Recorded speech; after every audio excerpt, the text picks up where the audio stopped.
नमस्कार दोस्तों, स्वागत है आपका हमारे YouTube चैनल जीके ट्रैकर पे। देखिए फ्रेंड, आज के वीडियो में हम बात करेंगे जो हमारी एक सीरीज है Uttarakhand GK MCQ book wise series, जिसमें हम उत्तराखंड की इम्पोर्टेंट बुक्स को MCQ के फॉर्मेट में कवर कर रहे हैं। धामी जी की पुस्तक को कर रहे थे, चंद्रवंश हमारा चल रहा था। चंद्रवंश के सभी राजाओं को हमने देख लिया। अब चंद्रवंश से जुड़े कुछ विविध सवालों को देखेंगे और फिर उनके कर नीति, उनके प्रशासन के सवालों को यहाँ पे कवर करेंगे।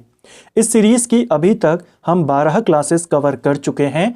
अगर आपने उनको नहीं देखा है तो प्लेलिस्ट से आप उनको देख सकते हैं।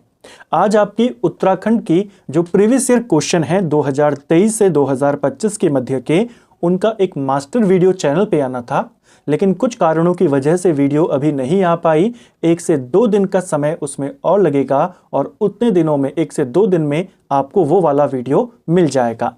तो चलिए दोस्तों, आज की वीडियो को शुरू करते हैं। आज का हमारा पहला सवाल है, महेंद्र चंद किस वर्ष कुमाऊं के अंतिम चंद शासक बने थे? हम सभी जानते हैं चंद्रवंश के अंतिम राजा कौन थे? महेंद्र चंद थे। ठीक है, महेंद्र चंद किस वर्ष राजा बने? ये राजा बने थे 1788 में। ऑप्शन बी सही आंसर होगा। 1788 में हर्षदेव जोशी शिव सिंह को शिवचंद के नाम से यहाँ पे राजा बना देता है, लेकिन कुछ ही महीनों के लिए। इसी साल 1788 में ही लाल सिंह गुसाई सेना लेकर आता है, हर्षदेव जोशी को पराजित कर देता है और मोहन चंद्र के पुत्र महेंद्र चंद को यहाँ का राजा बनाता है कुमाऊं का। ठीक है, महेंद्र चंद अंतिम कुमाऊं शासक था जो 1788 में बना। 1788 से 1790 तक ये चंद्रवंश के राजा रहते हैं। ठीक है, चंद्रवंश को पराजित करने में गोरखाओं को सर्वाधिक निम्न में से किसका सहयोग मिला? चंद्रवंश को हराने में सबसे ज्यादा योगदान किसका था? हर्षदेव जोशी का था।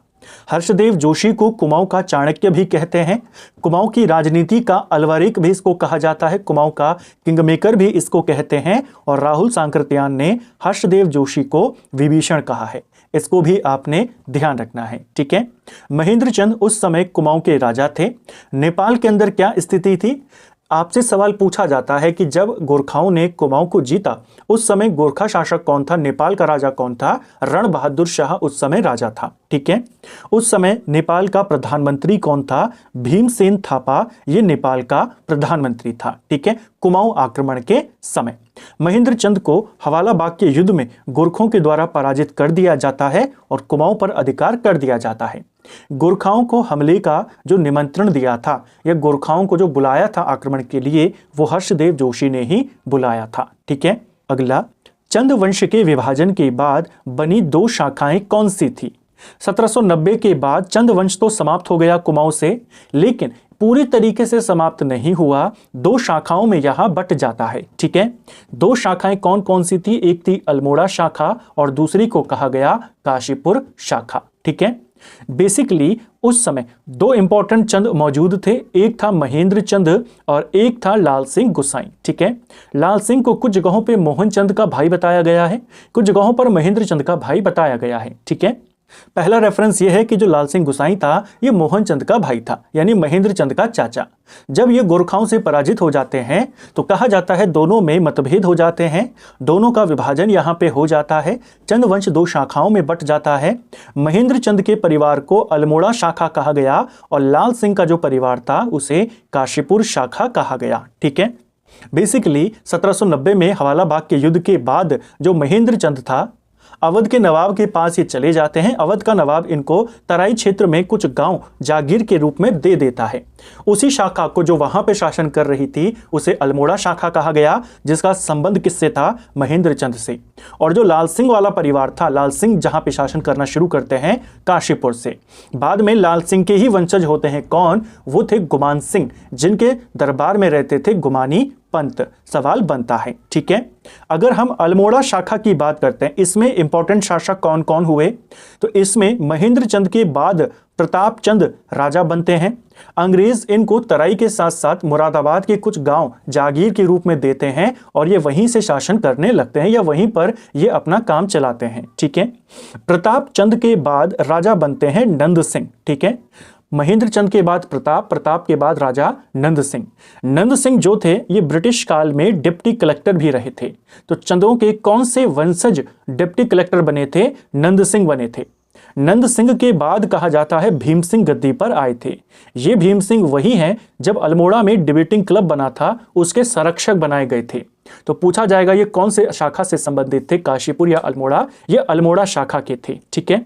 बाद में इन भीम सिंह के दो बेटे थे, एक का नाम था राजेंद्र सिंह और एक का नाम था आन सिंह। राजेंद्र सिंह की कम आयु में ही मृत्यु हो जाती है और आन सिंह के द्वारा कभी भी विवाह नहीं किया जाता और इसी प्रकार जो अल्मोड़ा शाखा वाला वंश था वो समाप्त हो जाता है। ठीक है। अंतिम कौन थे महेंद्र चंद के बाद? आन सिंह। जो दूसरी शाखा थी वो थी काशीपुर शाखा। वहां पे कौन कौन इंपॉर्टेंट राजा हुए लाल सिंह के बाद?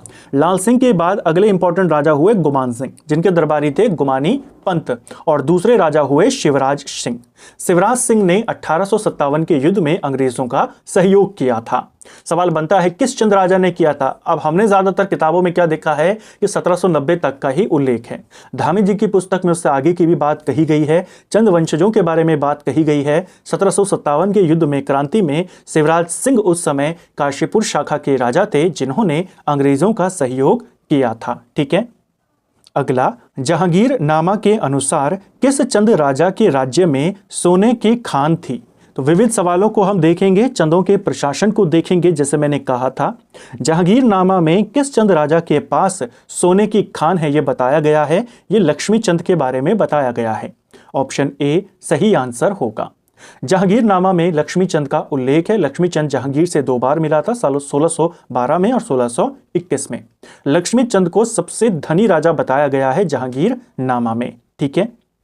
सुलेमान शिकोह कुमाऊं के किस नरेश के पास शरण लेने आया था? सुलेमान शिकोह को शरण पृथ्वीपति शाह ने दी, जैसे हमने पहले वाली क्लास में भी देखा था। लेकिन उनके दरबार में आने से पहले वो बाज बहादुर चंद के दरबार में भी गया था, जहां पर उनको शरण नहीं दी गई। ऑप्शन बी सही उत्तर होगा। ठीक है। अगला, किस चंद राजा ने मराठा छत्रपति शाहू महाराज के राजकवि मतीराम को एक हाथी व 10,000 रुपए देकर सम्मानित किया था? इनमें से किस चंद राजा ने, जो मराठा छत्रपति राजा थे शाहू महाराज, उनके जो राजकवि थे मतीराम, उनको यहां पे सम्मानित किया? ये थे उद्युत चंद। ऑप्शन बी सही आंसर हो जाएगा। बेसिकली मतीराम पहले शिवाजी के भी दरबारी कवि रहे हैं, बाद में शाहू महाराज के दरबारी कवि बनते हैं। 1699 के आसपास इन्होंने एक ग्रंथ को भी लिखा था जहांगीर के दरबार में जब ये थे, फूल मंजरी नाम से। ठीक है। उससे पहले उद्योग चंद के काल में ये कुमाऊं में भी आते हैं, जहां पर इन्हें काफी सम्मानित किया जाता है। ठीक है। किन चंद राजाओं के ताम्रपत्र में रुपए और पैसे का उल्लेख मिलता है? देखिए, रुपए और पैसे का उल्लेख हमें लक्ष्मी चंद और जगत चंद यानी ऑप्शन सी सही आंसर होगा। इन दोनों के ताम्रपत्रों में मिलता है। लक्ष्मी चंद का एक इंपॉर्टेंट ताम्रपत्र है जिसे कहते हैं मुनाकोट ताम्रपत्र। ठीक है। और जो जगत चंद है इसके हमें दो ताम्रपत्र मिले हैं, एक है बरम ताम्रपत्र और दूसरा है झिझाड़ ताम्रपत्र। ये चंपावत से मिले हैं। इनमें रुपयों का, पैसों का उल्लेख किया गया है। मुगलों के साथ चंदों के जो संबंध थे, चंद उन्हीं के अधीन यहाँ पे शासन करते थे। रुद्रचंद ने मुगलों की अधीनता को स्वीकार किया था, तो दिल्ली के सिक्के ही इन इलाकों में चलते थे। मुगल और दिल्ली के जो सुल्तान राजा थे उनके सिक्के चंदों से जुड़े हुए थे। ये भी हमें पता चलता है, यहाँ पे चंदों के राज में उनके सिक्के ज्यादा चलते थे। ठीक है। महरा और फर्तियाल दो दरबारी गुटों का संबंध किस राजवंश से संबंधित है? एक और चीज ध्यान रखना, चंद राजाओं ने अपने सिक्के कोई जारी नहीं किए थे, मुगलों के, दिल्ली के सुल्तानों के ही सिक्के यहाँ पे चलते थे। ठीक है। जैसे अलाउद्दीन खिलजी के काल के सिक्के यहाँ से मिले हैं, अवध के जो राजा थे उसके सिक्के भी यहाँ से मिले हैं, मोहम्मद बिन तुगलक के सिक्के मिले हैं। इसके अलावा गंगोली हाट में जो कालिका देवी मंदिर है वहां से लगभग 300 तांबे के सिक्के हमें मिले थे 1982 में। इनको भी किस काल का माना जाता है? ये जो 300 सिक्के हैं ये सारे सिक्के किसी एक काल खंड के नहीं हैं। इनमें कुछ सिक्के तांबे के हैं, कुछ सिक्के बड़े हैं, कुछ सिक्के छोटे हैं। तो इनको माना जाता है ये मध्यकाल के हैं, मुगलों के हैं और दिल्ली सल्तनत के हैं। ठीक है। उसी से हम ये आइडिया लगाते हैं कि इन्होंने अपने सिक्कों को जारी नहीं किया था, दिल्ली के सिक्के ही यहाँ पे चलते थे। ठीक है। तो अगला सवाल था, मेहरा और फर्तियाल किस राजवंश से संबंधित थे? जो मेहरा और फर्तियाल थे ये चंदों के सलाहकार थे। ऑप्शन बी सही आंसर हो जाएगा। ठीक है, जो मेहरा और फर्तियाल धड़े होते थे, इन्हीं से राजा अपने मंत्रियों को, अपने सलाहकारों को नियुक्त करता था। ठीक है, अगला, चंद काल में पंचथोक के अंतर्गत निम्न में से कौन सी जाति आती है, कूट के माध्यम से बताएं। देखिए, चंद काल में पंचथोक के अंतर्गत जो 5 जातियां आती थी, उनमें कौन कौन शामिल था। पंचथोक में मेहरा, फर्तियाल, देव, इसके अलावा ढेक और करायात। ठीक है, ये 5 जातियां आती थी, मेहरा, फर्तियाल, देव, ढेक और करायात। यहां पर से केवल 3 है, बी, सी, डी। ऑप्शन सी सही आंसर होगा। इसके अलावा एक और चीज पूछा जाता है कि चंद काल में चाराल में कौन कौन सी जातियां शामिल थी। चाराल में आपके कार्की, इसके अलावा बोरा, तड़ागी और चौधरी ये शामिल थे। पंचथोक में कौन कौन थे, 4 बूढ़ों में या 4 आल जो थे चाराल, उनमें कौन शामिल थे, उनके नाम पूछे जाते हैं। ठीक है, चाराल का गठन किसने किया था, सोमचंद ने किया था। चंदों के ताम्रपत्रों में प्रयोग की गई भाषा कौन सी है। चंद राजाओं के ताम्रपत्रों में जो भाषा इस्तेमाल हुई है वह नेपालित मिश्री कुमाऊनी है। ऑप्शन सी सही आंसर होगा। यही भाषा उस समय की जनभाषा थी और इसी भाषा का इस्तेमाल ज्यादातर ताम्रपत्रों में हुआ है। ग्राम प्रशासन के संदर्भ में कोटाल तथा पहरी नामक कर्मचारी किस राजवंश से संबंधित थे। प्रीवियस ईयर का सवाल है, पेपर में पूछा गया है। ये जो कोटाल और प्रहरी होते थे, ये चंद वंश से जुड़े हुए थे। ऑप्शन बी सही आंसर होगा। गांव में राजस्व एकत्रित करने का जो काम करता था वो प्रधान करता था। कई जगहों पर प्रधान भी लिखा गया है। इसी के अधीन 2 व्यक्ति होते थे। एक होता था कोटाल जो हिसाब किताब रखने का काम करता था, यानी लगान का हिसाब किताब रखता था, और एक होता था पहरी जिसे प्रहरी भी कहते थे। ये चौकीदारी का काम भी करता था और डाकिया का काम भी करता था। ठीक है, ये दोनों किसके अधीन होते थे, प्रधान के अधीन। चंद काल का कुख्यात कारागार कौन सा था। चंद काल का जो कुख्यात कारागार है वो सिराकोट था, सिराकोट का किला। ऑप्शन सी सही आंसर होगा। जो चंद राजा थे दीपचंद, उनकी मृत्यु इसी किले में होती है। चंद काल में थात किसको कहा जाता था।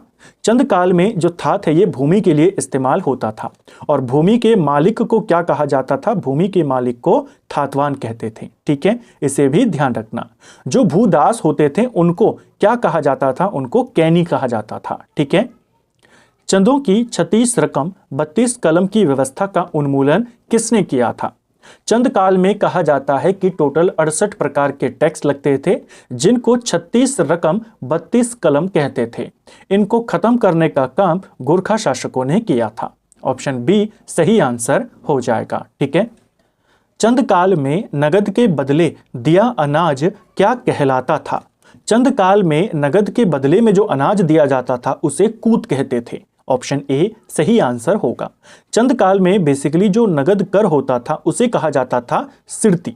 ये चंद काल में नगद कर होता था। ठीक है, नगद अगर आपको नहीं देना है, नगद के बदले में अगर आप अनाज देते हैं उसको कहा जाता था कूत। इसे भी ध्यान रखेंगे। ठीक है, चंद काल में सेना के लिए कौन सा कर लिया जाता था, कटक कर लिया जाता था।